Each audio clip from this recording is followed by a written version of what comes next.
Agora no Metrópolis. Desculpe, mas quem são vocês? Eu sou a Luísa. E essa bolinha linda aqui é o Dedé. Eu pego a madeira que já está morta e aí eu dou a vida e trago para que a sociedade aprecie um trabalho diferente do que são vistos por aí. Se explodir não vai ter paz, toma cuidado até demais. É meu show, vou te mostrar como é que faz. Dynamic, dynamite, I'm gonna be your dynamite. Dynamic, dynamite, da dynamite. Quem viveu a ditadura sabe que ditadura é pior que democracia.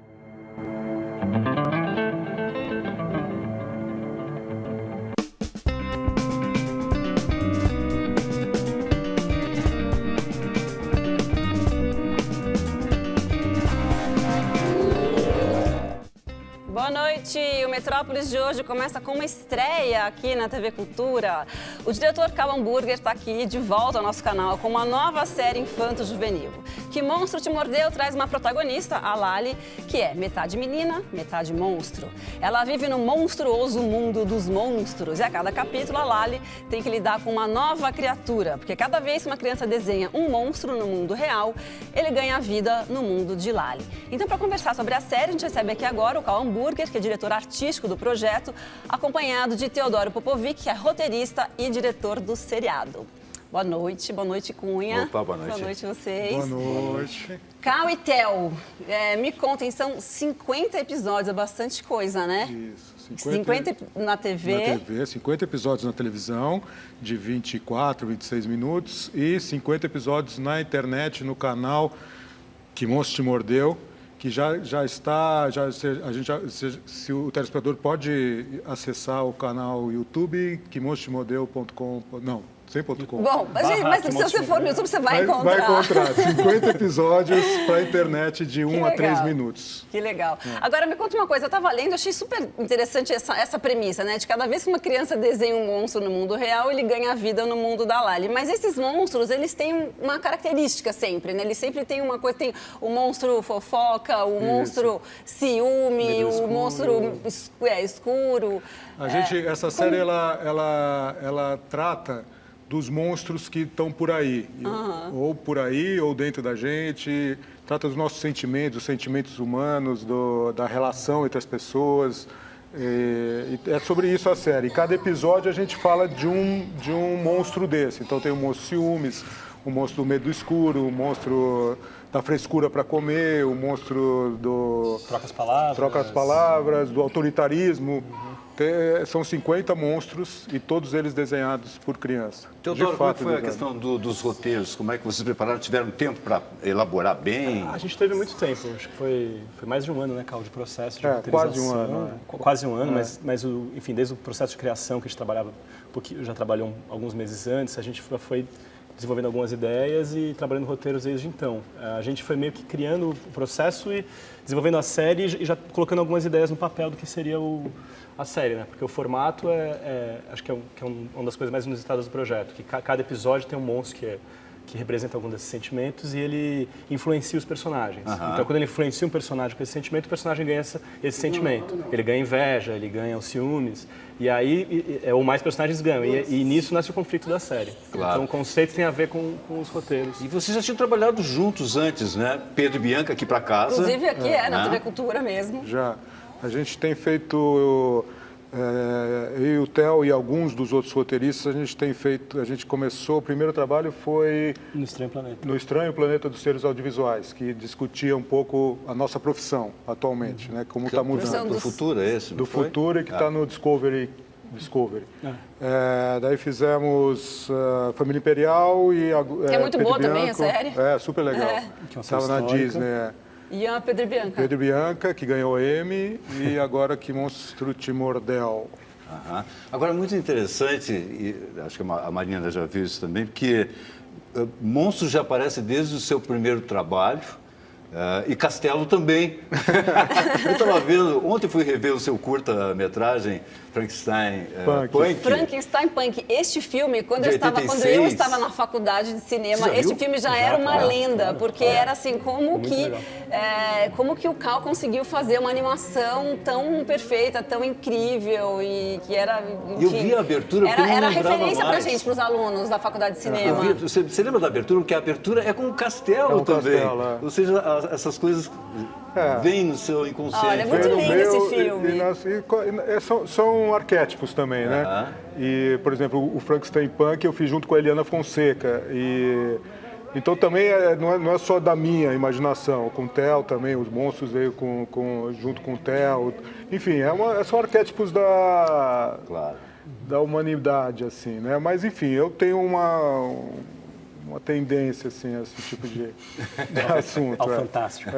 Ao fantástico. Escrever para fantasia. criança, por isso em público infanto-juvenil. É muito legal. Assim, a gente, todos os trabalhos que eu fiz com o Cal, que eu gosto muito, enfim, que foram todos um aprendizado incrível, eles trabalhavam com o universo infantil e infanto-juvenil, mas esse acho que foi o projeto que a gente fez que era a idade mais menor, assim, mas ao mesmo tempo eu achei que foi o mais libertador, assim, porque é um público que aceita qualquer ideia, assim, sabe? Então, muitas vezes, quando eu pensava num não, era mais do meu próprio preconceito, do que eu achava que não podia fazer, do que da visão da criança. Acho que é um desafio muito maravilhoso. É muito gostoso, desculpa interromper, é muito gostoso trabalhar para a criança, porque a gente se coloca nesse lugar de novo, assim, com esse olhar mais curioso para o mundo e mais livre, assim, sabe? Nas associações e a fantasia mais livre. A gente tem, na verdade, o exercício, como eu já tinha essa experiência, mas o que eu falava para os roteiristas é, se libera geral. Porque é isso que é gostoso. Como é que foi a parte visual? Porque visualmente ele é muito impressionante, né? A gente está vendo aí as imagens, assim, a questão de cenário, de figurino, da própria forma desses monstrinhos, né? Então, essa ideia, a primeira vez que eu pensei em trabalhar com monstros fazem 10 anos. Mas de lá para cá, aconteceram muitos programas, muitos filmes explorando os monstros, a Monstro S.A. e tal. Então, quando chegou a hora de fazer o projeto, eu falei, caramba, agora a gente precisa de alguma coisa muito diferente, porque senão não podemos nem imitar a Vila Sésamo, nem... Tinha muito... Não vamos repetir, não vamos repetir. Daí me veio a ideia de chamar o Jun Nakao, que eu tinha trabalhado recentemente, que é um estilista que nunca tinha pensado em boneco, mas que tem uma cabeça muito livre e realmente procura sempre fazer uma coisa que ninguém fez. É incrível. E daí a gente trouxe o Jun Nakao e ele leu os personagens que a gente tinha concebido e leu o projeto, entendeu pra caramba e trouxe esse novo conceito, complementar essa ideia de que o desenho da criança, quando uma criança desenha e aparece o monstro, ele veio com essa complementariedade então o universo da criança pode ser os monstros. Então uma monstrinha é uma cadeira, um outro é feito com a boca de livro, o outro é uma lata de lixo. Então ele criou um universo para os personagens principais. Como se fosse um imaginário da criança, né? Uma raspa inconsciente da criança, onde estão todos esses elementos Quer dizer, o ponto de partida não foi um desenho de uma criança, então, quer dizer, já foi direto para o Jun, ele que... Os personagens principais foram o Jun, porque e daí o desenho da criança a gente usou para os personagens que vão entrar em cada episódio. Que são animados. E daí é o desenho mesmo da criança. A gente fez oficinas, as crianças desenharam e deram ideias. A gente também deu muita ideia, porque a gente só quer dar ideia, né?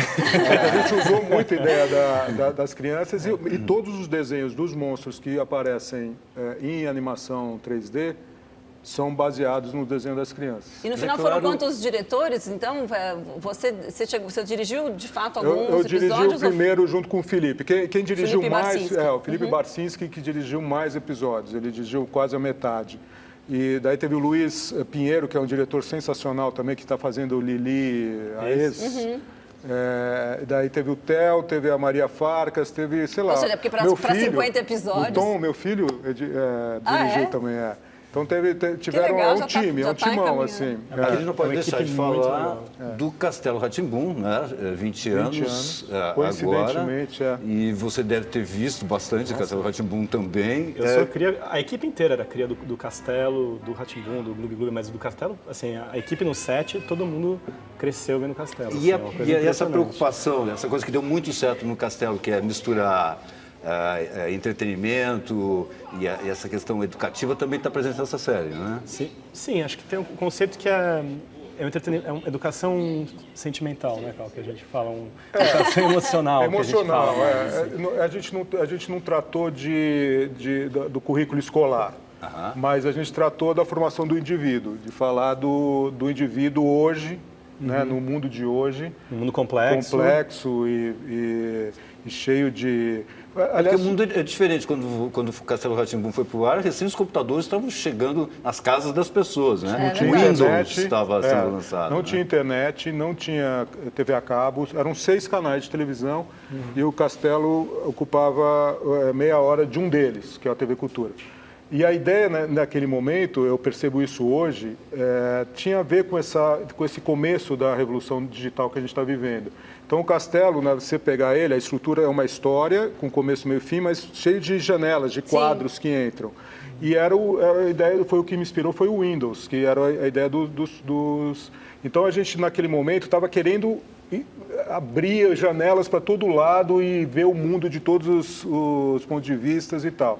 Hoje, que já tem janela em todos os lados, né? A criança está lá vendo o iPad, o celular, não sei quantos canais na televisão, na internet e tal, a gente resolveu falar dos sentimentos, falar dos monstros que nos habitam, que estão dentro da gente, olhar para dentro. No mundo interior, que legal. Porque para fora já tem muita coisa, né? Gente, eu tô curiosíssima. É amanhã, então, 11h30 da manhã, e aí 7h30 da noite também, são 2 horários no dia, né? 11h30 da manhã, segunda a sexta, 11h30 da manhã e 7h30 da noite. E internet, muitos vídeos adicionais. Gente, olha, YouTube, então parabéns. Facebook, tem direito. Tudo que Monstro Mordeu, você encontra tudo. Posso só falar o crédito? Claro. Assim como o Castelo Rá-Tim-Bum é uma coprodução, uma parceria e uma coprodução do SESI São Paulo, da TV Cultura, nesse caso, o que Monstro Mordeu, da minha produtora, que é a Caos, e da Primo Filmes. E o que mais que eu tenho que falar? Bom, acho que temos participações especialíssimas nas canções. Clarice Falcão fez uma canção pra gente legal, já no primeiro episódio. No primeiro episódio tem uma canção super legal dela, da Lali, a canção tema da Lali. Jorge Maltner fez uma canção tenebrosa do Medo do Escuro. Que legal. E todas foram especialmente para a série. Eu convidei para ele, então, é uma coisa dos monstros, eu expliquei um pouco a série e ele falou, tá bom, eu vou ficar com medo do monstro do Medo do Escuro. Que ótimo. Ele fez uma música super legal. O John, do Pato Fu, fez uma música muito bacana sobre limpeza, tomar banho. E o Tim Bernardes, do Terno, dessa nova geração, fez uma canção maravilhosa do monstro do consumismo. Quero, chama. Legal. Maravilha, então. Então, estamos aguardando ansiosamente. Boa estreia. Nós também. Boa estreia para Obrigado, você. hein? Obrigado a você. Bacana. Você já ouviu falar em K-pop? Sim? Não? Bom, K-pop é um estilo musical bem popular na Coreia do Sul que ganhou fama mundial com o fenômeno Psy. Lembra do super hit Gangnam Style? Então, agora o Brasil tem o seu primeiro grupo de K-pop. A banda Champs é formada por 5 rapazes de vários estados do país que foram escolhidos depois de muitos testes. Eles têm entre 18 e 22 anos e já estão fazendo um super sucesso na internet com o clipe Dynamite, que foi todo produzido e gravado lá em Seul. A nossa equipe foi conhecer a casa e um pouco do dia a dia dos meninos do Champs.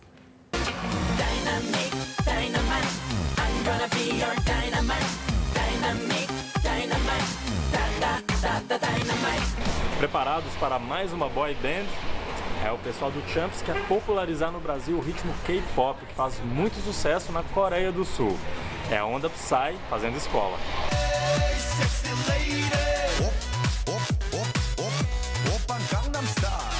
Mas o Champs é uma boy band em início de carreira. Eles moram todos juntos nessa casa e a gente vai conhecer um pouco do cotidiano deles. Vamos lá. Invadindo a casa, os meninos do Champs. Meu nome é Kenji, eu tenho 21 anos, nasci em Brasília. Rick, 21, eu sou do Rio. Diego, 23 e eu sou de Santos. Xi, 21, Santo André. Iago, 18 e do Rio de Janeiro. Como é morar 5 garotos juntos, conviver 24 horas por dia? É, tranquilo. Não vai ter paz, tome cuidado até demais. Por em frente, não olhe pra trás. E aí, galera, esse aqui é nosso quarto, é o meu quarto, do Diego e do Iago. Aqui é onde a gente dorme. E aqui é nossas coisas, nossa bagunça, né? A gente organiza na medida do possível, quando tem tempo. Vocês foram pra Coreia do Sul aprender o K-pop, né? A gente foi lá treinar, pegar o estilo, né, mesmo. E a gente gravou a nossa música lá, gravou o nosso clipe, então foi um resultado bem legal, né? Quanto tempo vocês ficaram lá? 2 meses. Arredondando 2 meses. Como é que foi essa experiência? Foi muito legal, né? Porque a gente já tava sendo treinado aqui no Brasil pra conviver lá fora.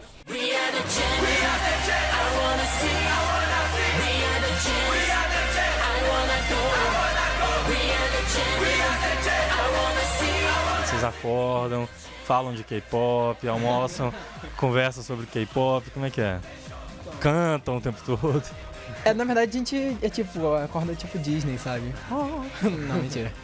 Não, a gente acorda, toma café, vai pra academia, aí volta, ensaia, almoça, ensaia, janta, ensaia e dorme. Como é que é a relação com os fãs e as fãs? Eu vi até que vocês montaram um clipe com vídeos enviados pelos fãs, dançando as coreografias que vocês criaram ou dançam, é isso? Como foi a música pro Brasil, a gente escreveu a letra toda pensada no Brasil, no pessoal daqui. Falou assim, vamos criar uma coreografia e falar assim, mandem um vídeo de vocês dançando. Várias pessoas de várias partes do país mandaram coreografia e a gente foi escolhendo alguns pra montar o vídeo. Eu sei que vocês treinam também numa academia aqui perto, né? E vocês vão pra lá agora, vão treinar as coreografias. A gente pode acompanhar de vocês treinando? Vamos embora. Então beleza, vamos lá. Pau no gato.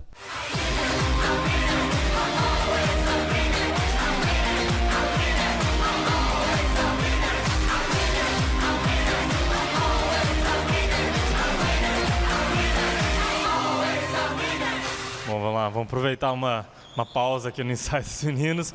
Tem algum passo típico aí do K-pop que vocês fizeram? Vocês podem mostrar pra gente? Tem alguma coisa específica do K-pop ou não? Então, acho que uma coisa mais específica assim, do K-pop são os points da coreografia. Eu acho que o point da nossa coreografia é mais isso aqui nosso, que a gente faz muito, tipo de campeão, champs no caso. São points que fazem as pessoas lembrarem da nossa coreografia. K-pop é nada mais do que uma mistura de vários gêneros de músicas populares. Ela mistura com música eletrônica, hip hop, rock. K-pop eles conseguem se produzir e comercializar muito bem, né? Por isso que eles estão conquistando cada vez mais o mercado internacional.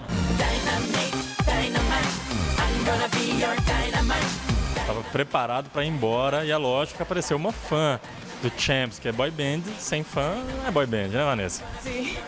Nossa, eu vim correndo, eu vim da escola e vim correndo pra cá, só que eu não consegui chegar a tempo, mas eu tô aqui. E eu prefiro não. Meu Deus. Você, agora eu preciso falar. Agora é pra valer. Eu vou enlouquecer. Mais uma moda do momento. O Metrópolis agora faz um rápido intervalo. No próximo bloco a gente recebe o Siba aqui no estúdio para tocar e falar do seu novo projeto, Azul e Vapor. Daqui a pouco a gente volta. Até já.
melhor ser alegre que ser triste. Alegria é a melhor coisa que existe. É assim como a luz no coração.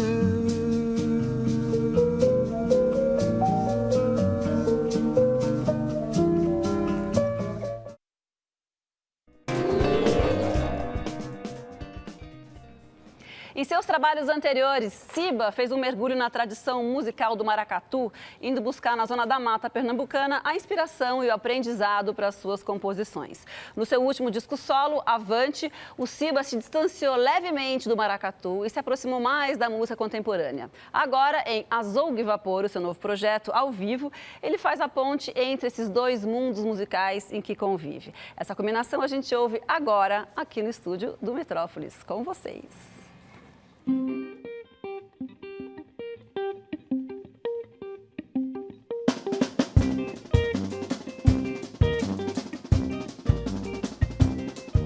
Cheguei e meu sangue está quente, zumbido igualmente cavalo do cão. Cheguei e meu sangue está quente, zumbido igualmente cavalo do cão. Coberto de arruda e lhamba e um ponto de samba na palma da mão.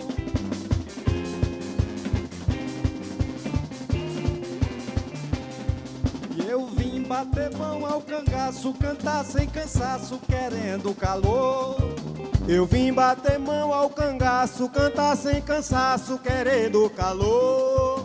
No verso pimenta aguardente, que comida quente é que tem mais sabor.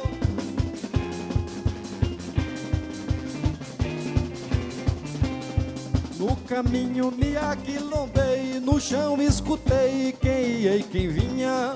No caminho me aquilombei, no chão escutei quem ia e quem vinha. Quem é do samba deseja enfrentar peleja com tropa de linha.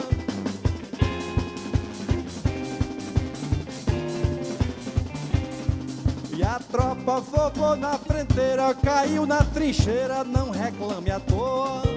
E a tropa caiu na fronteira, caiu na trincheira, não reclame à toa. Formiga trabalha sem mágoa, mas um pingo d'água pra ela é lagoa.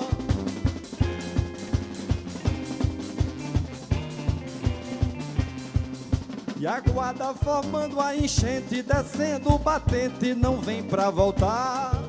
E a guarda formando o batente, desceu no batente, não vem pra voltar. Só risco soprando assovio, que a chuva é pro rio e o rio só dá no mar.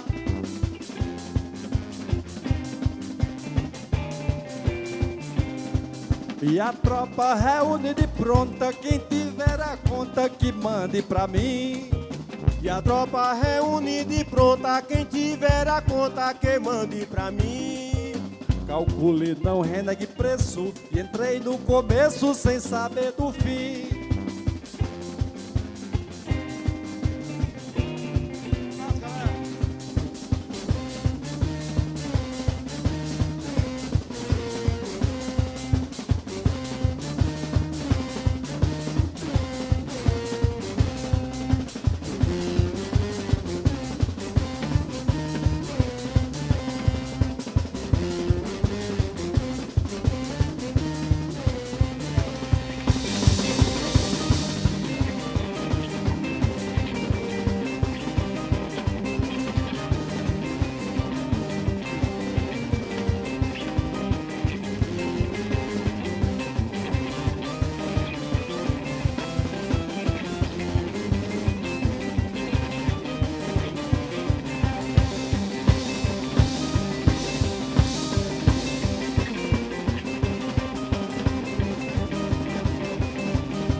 Ciba, vem aqui conversar comigo. Vem cá, me conta uma coisa. Fiquei curiosa com este nome, Azougue Vapor.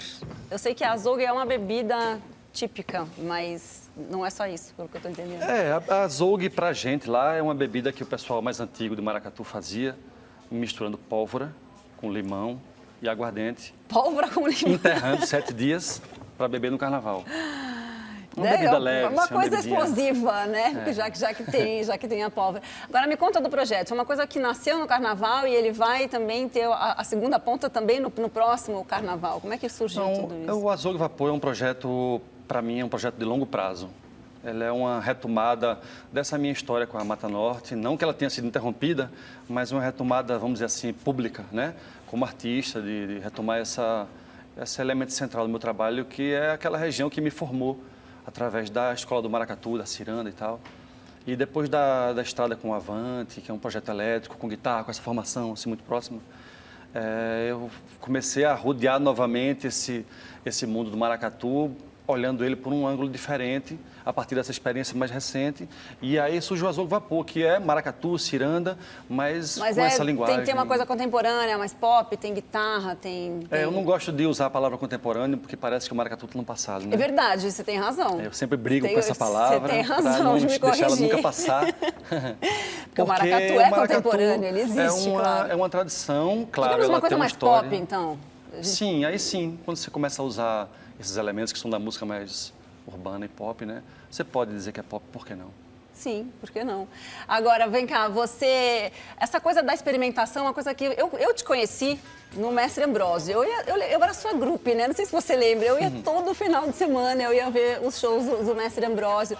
E você estava sempre com a Rabeca. Tinha uma coisa regional ali muito forte, né? De uma cultura muito arraigada e muito forte, assim, que eu me lembro. E você tem uma trajetória toda de experimentação e que não se repete muito. Isso é uma coisa curiosa, eu acho, na sua carreira, assim, na sua trajetória. Eu queria que você comentasse um pouquinho isso, assim, de como é que você, né, você tem a sua formação, você tem as suas raízes pernambucanas, que você cuida muito delas, etc., mas você tem as influências, enfim, né, da vida, do mundo, da cultura pop mesmo. Queria que você comentasse um pouquinho. Como é que você se vê, assim, depois de 20 anos já?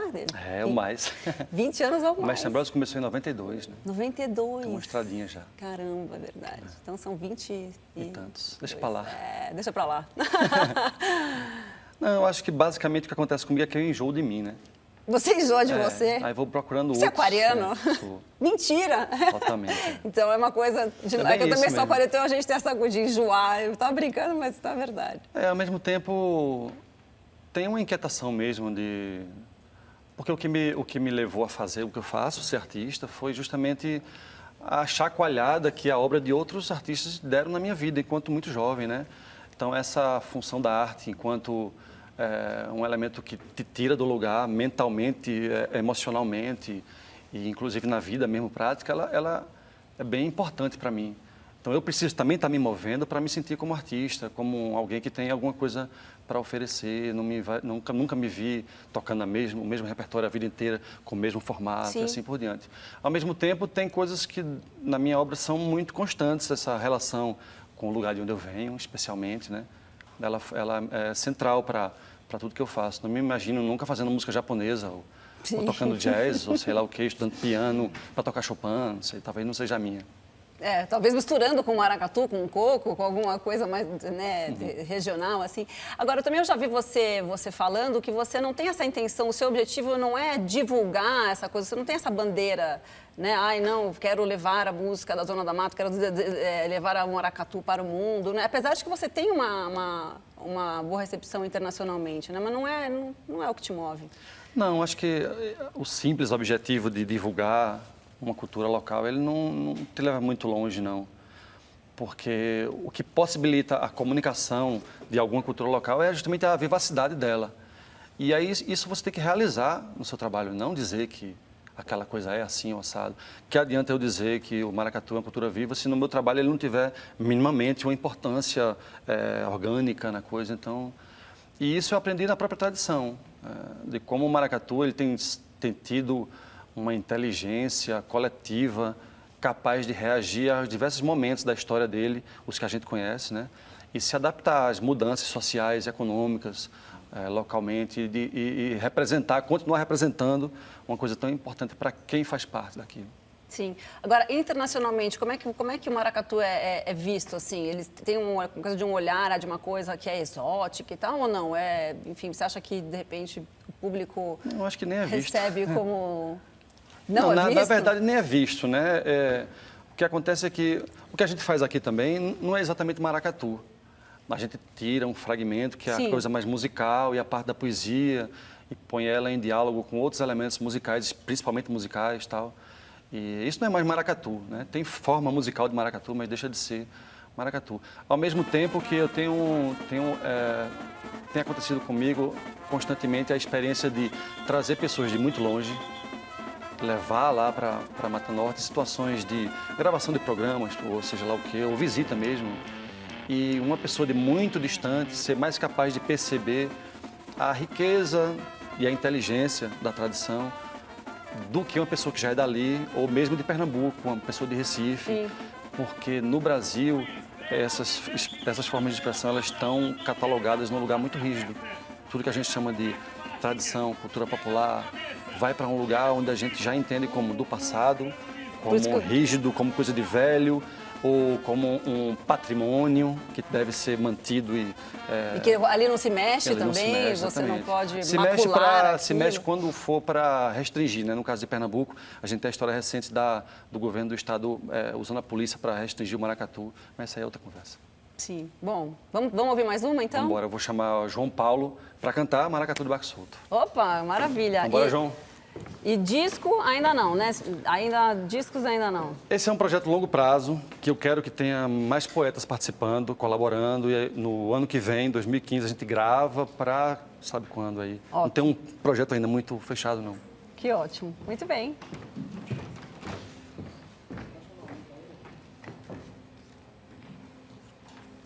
Vamos lá.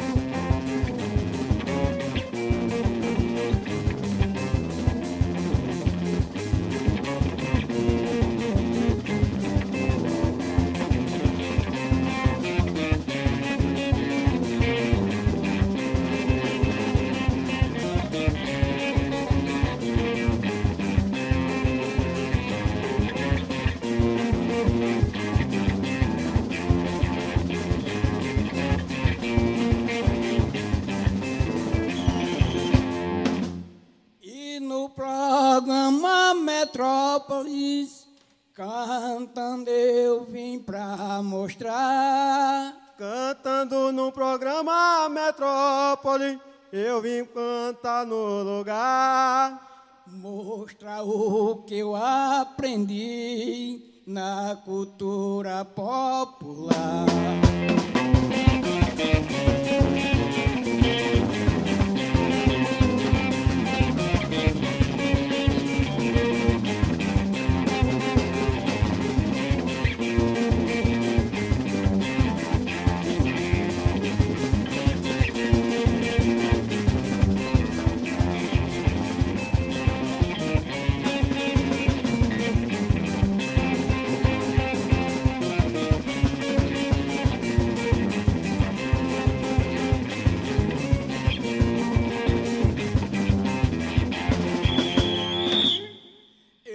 Esse trio por onde passa tem garantido o seu show. Esse trio por onde passa tem garantido o seu show. E o caboclo representa a banda Azougue e Vapor.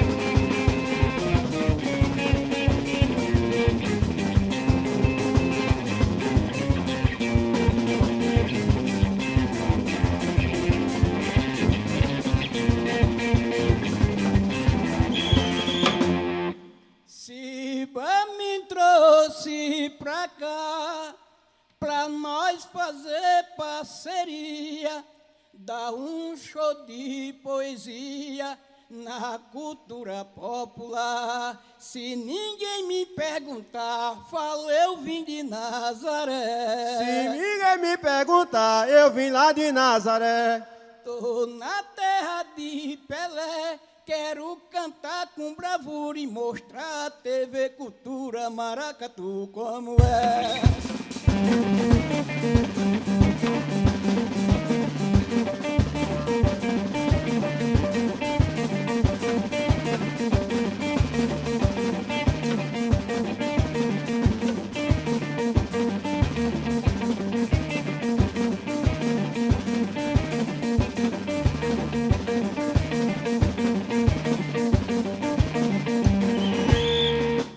No palco Cibe dois mãos, vamos misturar a dose e ver na metamorfose erguer essa transformação. Três artistas do povão seguindo na mesma estrada. Três artistas do povão seguindo na mesma estrada. A sorte já foi laçada, tá com o povo e a banda, maracatu e ciranda e guitarra eletrizada.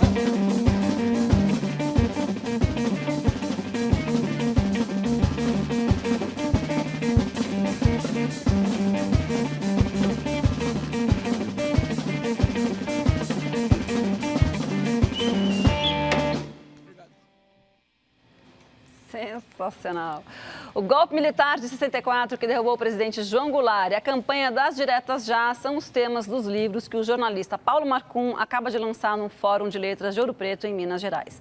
Manuela Costa Pinto conversou com o Marcum sobre as duas obras.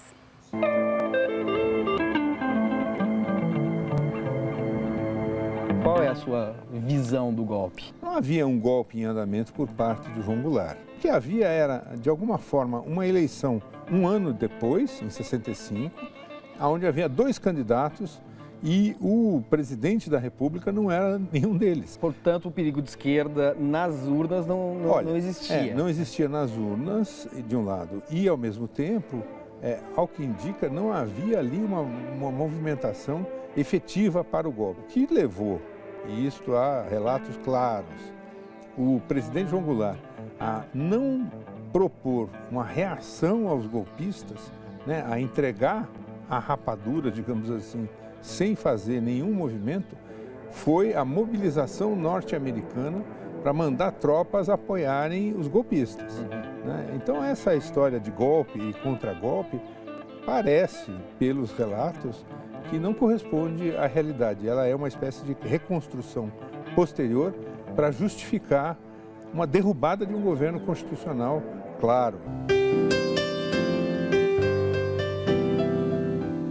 O título do segundo volume, Farol Alto sobre as Diretas, tem a ver com uma história curiosa que envolve Montoro. O então governador de São Paulo, eleito pelo voto direto, foi ao Rio de Janeiro, tinha uma reunião com intelectuais, jornalistas, e o Montoro demorou para chegar. E a turma tomou uns uísques a mais ali no aquecimento da história. E o jornalista Otto Lara Rezende, já meio calibrado, chegou: governador, farol alto, governador, vamos falar de diretas.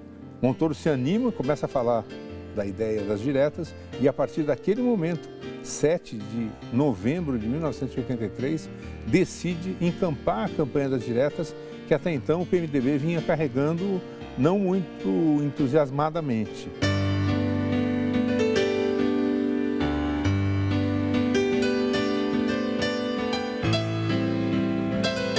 Nunca houve na história do Brasil, desde a República, um momento como o da campanha das diretas em que todo mundo estivesse na rua jogando junto, pensando a mesma proposta. Hoje nós assistimos uma eleição presidencial em que o candidato do governo ganhou por uma pequena margem e 2 ou 3 dias depois a derrota desse governo numa votação dentro do Congresso Nacional sobre uma questão secundária, mas que é a demonstração de como tem descompasso entre a opinião da sociedade, o governo como representante dessa opinião e o próprio Congresso Nacional. Essa passagem do golpe para a campanha das diretas e daí a implementação do sistema democrático de votação não cancelou, não resolveu esse problema dessa distância. Ainda é o grande problema para você. É isso, é uma democracia extremamente jovem, né? Em que você vê, por exemplo, que 1/3 dos eleitores não tem interesse em relação à eleição, seja porque vota nulo ou se abstém de votar, né? E aí do que sobra, metade vota num candidato e outra metade no outro. É um processo, a gente está vivendo um processo ainda novo, mas que eu acho que a gente tem que valorizar, porque as alternativas são piores. Quem viveu a ditadura sabe que ditadura é pior que democracia. O Metrópolis agora faz um rápido intervalo, já você vai conhecer o véio, isso mesmo, e também tem as nossas dicas culturais. Antes, um pedido, na semana que vem a gente vai falar de uma pesquisa que mostra os hábitos culturais do público de São Paulo aqui no nosso estúdio. A gente quer saber de você, quais são os seus hábitos culturais? Mande sua resposta para o nosso WhatsApp, que é o 11 97673 1540. A gente volta daqui a pouquinho, até já.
Do interior sergipano para o reconhecimento internacional. O nome dele é Cícero Alves dos Santos, mas a gente pode chamá-lo de Véio. O artista faz da cultura popular a inspiração para as esculturas. Véio foi destaque na revista eletrônica do Wall Street Journal e está de volta de uma exposição em Paris para mostrar os últimos trabalhos na Galeria Estação, em São Paulo. Vamos ver? Com 5 anos de idade, eu ficava ouvindo muito a história dos idosos. Eu ficava fascinado pelos que eles contavam, lobisomem, caipora, para o corredor. E ali as crianças da minha época diziam, parece um velho no meio dos outros, olha o velho onde está. E com isso, com 5 anos, eu já era com esse conhecimento de velho e passei a ter a responsabilidade de preservar toda a história dele em homenagem ao meu nome.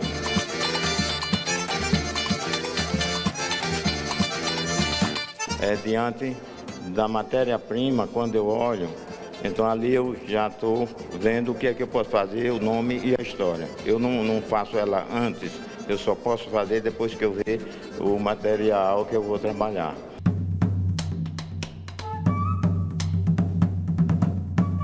Um artista que parte da sabedoria e da cultura popular brasileira e chega até em galerias nacionais, estrangeiras. A gente está diante de que artista?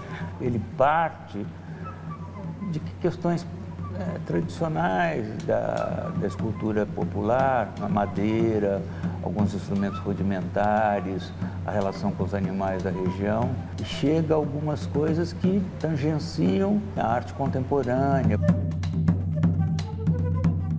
O Véio, ele tem essas duas vertentes, né? As esculturas grandes e as miniaturas, né? Quer dizer, é até contraditório aí. Como é que você vê esse trabalho dele? O que acaba aproximando as duas é uma certa imaginação, que no caso das grandes é a capacidade de identificar formas onde, em geral, os outros, os comuns, os mortais não veem, e nas esculturas propriamente entalhadas, esculpidas, a capacidade de colocá-las numa situação que derivam, de fato, de um imaginário muito rico, muito complexo. Você começou a esculpir com a cera de abelha, depois partiu para madeira. Por quê?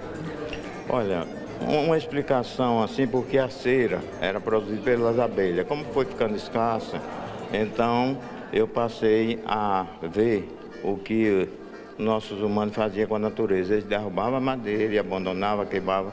E eu passei a ver que ali tinha que ter uma vida. Eu pego a madeira que já está morta e aí eu dou a vida e trago para que a sociedade aprecie um trabalho diferente que são vistos por aí.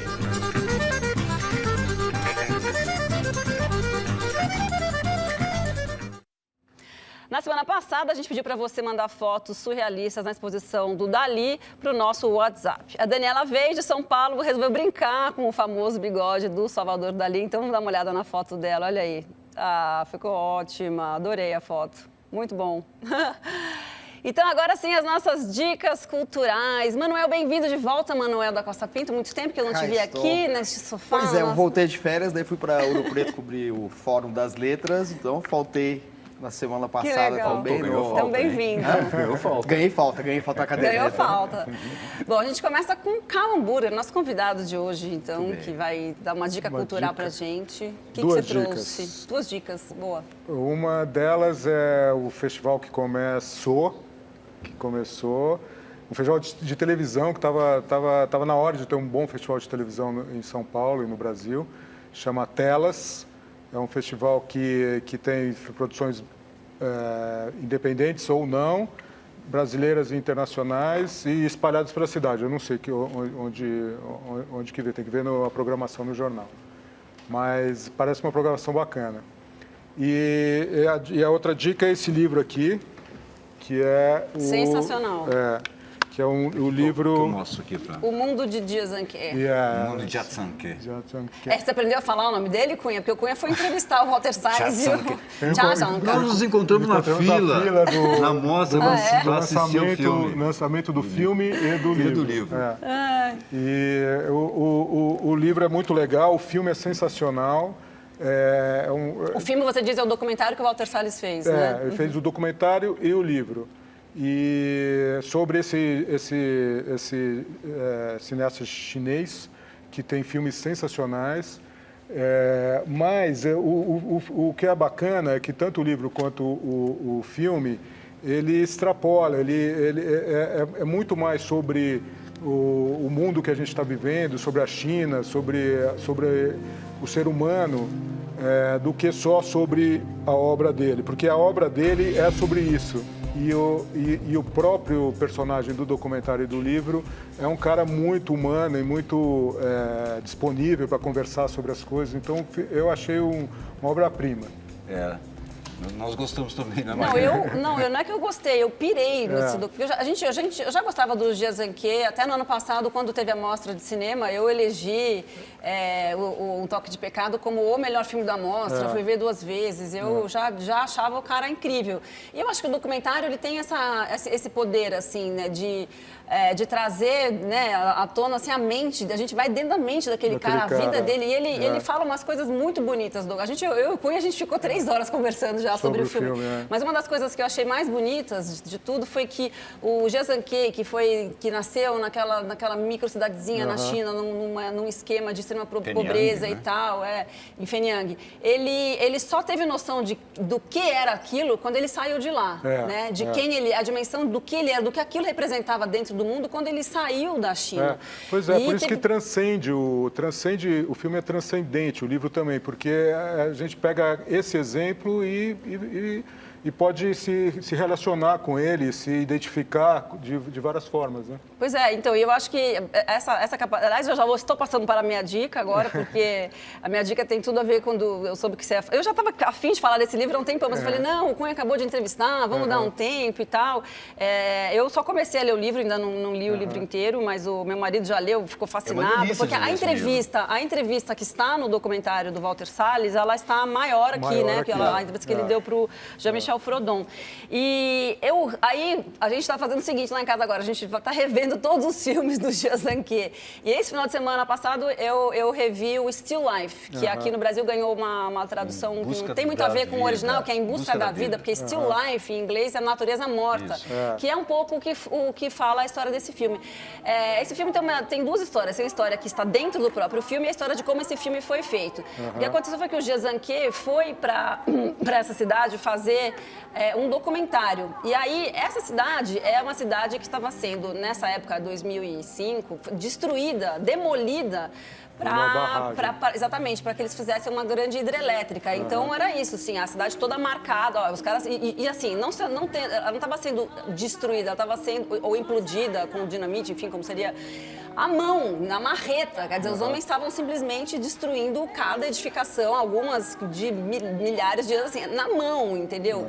E ele chegou lá para fazer um documentário sobre um artista plástico, se deparou com aquela realidade e falou assim, eu preciso fazer um filme aqui, agora. E aí fez a toque de caixa, um roteiro, e aí foi meio que roubando as imagens, porque ele não tinha autorização para filmar, e fez duas histórias, basicamente. Essa daí que a gente está vendo é a mulher dele, a Zaltal. Essa cena é incrível. Não passou inteira. Tinha uma cena incrível. Ela estava aí. Da Zaltal, ela é incrível. E é um filme, simplesmente assim, é uma coisa que você fica muito estupefato, assim, de você assistir e reassistir e falar assim, gente, olha que isso estava acontecendo no mundo agora, 8 anos atrás, né? É uma ganhou coisa... o Festival de Veneza, né? Ganhou o Festival de Veneza. E, então, eu aconselho isso, assim. O documentário ainda não está disponível, ele vai entrar em cartaz no começo do ano que vem só, mas o livro já está, então, de qualquer maneira, a filmografia... Assista o livro e assista todos os filmes. É um pacote completo. Para entender o mundo atual. Exatamente. Muito bem. Manuel, você trouxe o que pra gente hoje? Perfeito. Eu trouxe uma edição da Odisseia do Homero, que acaba de sair pela editora Cossack Naif, uma belíssima edição, como vocês podem ver aqui. Desse clássico, talvez o primeiro grande clássico da história da literatura, né, ocidental, né, que narra, depois da Ilíada, narra o retorno do Odisseu ou Ulisses para Ítaca, sua terra natal, com episódios absolutamente emblemáticos, como o canto 12, né, o canto em que o Ulisses se amarra no mastro do navio, para que ele possa ouvir as sereias sem sucumbir aos encantos delas, enquanto a sua tripulação tem que colocar cera nos ouvidos, porque eles não podem ouvir o canto das sereias, mas eles têm que trabalhar. E ele se amarra ao mastro para ele não se jogar no mar, mas ao mesmo tempo poder apreciar o canto das sereias. E aí tem uma série de episódios que depois foram retrabalhados por vários autores, né? O canto 12, por exemplo, é tema do Adorno e do Horkheimer, no Dialética do Esclarecimento, eles consideram um texto fundamental para falar da divisão entre o mundo intelectual e entre o mundo artístico intelectual e o mundo do trabalho, né? Porque o Odisseu não está atuando, enquanto os trabalhadores não ouvem o canto das sereias, então eles são alienados. Enfim, é um livro que é reinterpretado, reescrito ao longo de toda a história do Ocidente, porque é o primeiro grande clássico, e que ganha agora essa tradução do Christian Werner, que é um pesquisador brasileiro, que faz essa tradução que tem uma característica, é uma tradução muito legível, pega muito o ritmo narrativo. Como todo clássico, e principalmente de uma língua como o grego antigo, você tem múltiplas possibilidades de tradução, né? Recentemente, quer dizer, o Brasil tem o privilégio de ter várias traduções da Odisseia. Não faz muito tempo saiu essa aqui do Trajano Vieira, que é um pesquisador que trabalhou com Haroldo de Campos, havia feito com ele uma tradução da Ilíada, daí uma tradução com uma poética mais cerrada, mais próxima, talvez, da tentativa de captar o ritmo, a melopeia, a métrica do Homero. Então, você tem diferentes possibilidades de traduzir um clássico. Então, entre uma e outra, eu recomendo ler as duas, ou para quem lê grego. Tem que ser nas férias, né? Porque é o tamanho dos livros. Pequenos, né? E essa edição da Cossack Naif que acaba de sair, essa aqui é da 34, também é recente, né? Mas não é lançamento, então eu não estou dando como a dica em si, mas fica como subdica, vamos dizer assim, mas não subalterna, com o mesmo patamar de excelência. Essa aqui tem uma coisa interessante, como apêndices, tem uma narrativa do Kafka uma narrativa inspirada na Odisseia, e exatamente nesse episódio do Canto 12, das Sereias, e tem um poema do Constantino Cavafis, que é um poeta grego contemporâneo, que escreve no grego moderno. Enfim, são belas edições desse que é considerado o primeiro clássico da literatura ocidental. Essa é a minha dica. Cunha Júnior. Muito bem. Voltou com tudo, Manuel. Voltou com Livros tudo. de bolso, como ele diz, né? 2 livros de bolso. A minha dica tem a ver com as cantoras brasileiras, e o Brasil é conhecido como um país de cantoras, né? Não só agora, agora a gente conhece um monte de cantoras, boas, ótimas cantoras, mas sempre foi assim, né? Desde a época, acho que pelo menos desde a época do rádio, né? As cantoras do rádio. E aí tem um projeto muito interessante que o Canal Brasil resolveu fazer. Na verdade, esse projeto já existia antes do Canal Brasil. Existia na Vila Madalena, num barzinho lá, eles faziam, assim, convidavam cantoras da nova geração para interpretar músicas conhecidas de cantoras do passado, dos anos 50, dos anos 40 e tal. E aí eles levaram lá para o Canal Brasil. Aqui a gente não tem problema nenhum de falar de outro canal, se isso for uma coisa legal, não tem problema nenhum. E saiu em DVD agora pela DEC, se chama Cantoras do Brasil, já mostro a capa para vocês. Tá aqui. Eles levaram para um estúdio, que é o YB, chamaram a Simone Elias, que é uma cineasta. E vamos ver um trechinho só para vocês terem ideia de como é que ficou a tia, por exemplo, cantando Celi Campelo. Essa é a tia, né? Um amor, mas não me liga que horror. Um sapatinho eu vou, com laço cor-de-rosa enfeitar. E perto dele eu vou, andar devagarinho. Pois é, então cada cantora, assim, podia escolher uma outra cantora do passado que tivesse servido de inspiração, ou, enfim, uma referência para ela. A Thier escolheu, no caso, a Celi Campelo. Agora nós temos várias outras cantoras aqui. A Nina Becker, que escolheu Dolores Duran. A Malu Magalhães escolheu a Elisete Cardoso. Uau. Nós temos a Lulina, a Andréia. A Gabi Amaranto escolheu, sabe quem? Clementina de Jesus. Legal, é muito legal, cara. E tem a Bluebell escolheu a Silvia Telles. A Camila Pitanga, que eu nem sabia que cantava, canta legal. Ela canta bem, ela canta no filme aquela História de Amor em Fúria, ela tem uma canção inteira que ela encerra o filme, bem bonito. Roda aí, porque é muito legal. Quando o carnaval chegar, a Lourdes da Luz canta essa música do repertório da Nara Leão. Olha que bonito. Sabendo, sentindo, escutando e não posso falar. Tô me guardando pra quando o carnaval chegar. Eu vejo as pernas de louça das moças que passam e não posso pegar. Tô me guardando pra quando o carnaval chegar. Há quanto tempo desejo teu beijo molhado de maracujá. Tô me guardando pra quando o carnaval chegar. E quem me ofende humilhado, pisando, pensando que eu vou aturar. Tô me guardando pra quando o carnaval chegar. E quem me vê apanhando da vida, duvida que eu vou. Legal, porque elas deram também essa roupagem nova, assim, e é bonito de ver. E tem em CD também, para quem quiser só ouvir. Muito bem.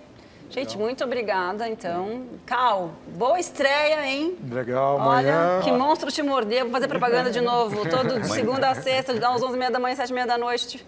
Ótimo. Isso aí. Estaremos vendo. Obrigado a você. A gente vai encerrar o programa, então, falando de moda. O estilista mineiro Ronaldo Fraga fez mais um desfile com uma mensagem política no São Paulo Fashion Week. Ao som, ao vivo de Cida Moreira ao piano, tocando canções de Chico Buarque a Janis Joplin, a apresentação foi um manifesto contra a verticalização e a desumanização do espaço urbano. A gente vai encerrar o programa de hoje, então, com imagens desse desfile que mostra que a arte e moda podem render um bom casamento. Então, boa noite a todos e até. Boa noite. Boa noite. Ela é um poço de bondade e é por isso que a cidade vive sempre a repetir. Joga pedra na Geni, joga pedra na Geni.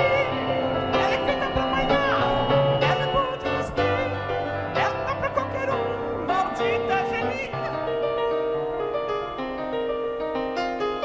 Mas de fato logo ela, tão coitada, tão singela, cativaram o forasteiro, o guerreiro tão vistoso, tão temido e poderoso, era dela, prisioneiro.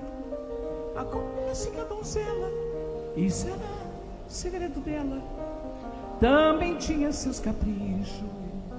E a deitar com um homem tão nobre, tão cheirando a brilho e a cobre, preferia amar com os bichos. Ao ouvir tal heresia, a cidade em romaria foi beijar a sua mão. O prefeito de joelhos e o bispo de olhos vermelhos, o banqueiro, milhão. Vai com ele, vai Geni. Vai com ele, vai Geni. Você pode nos salvar. Você vai nos redimir.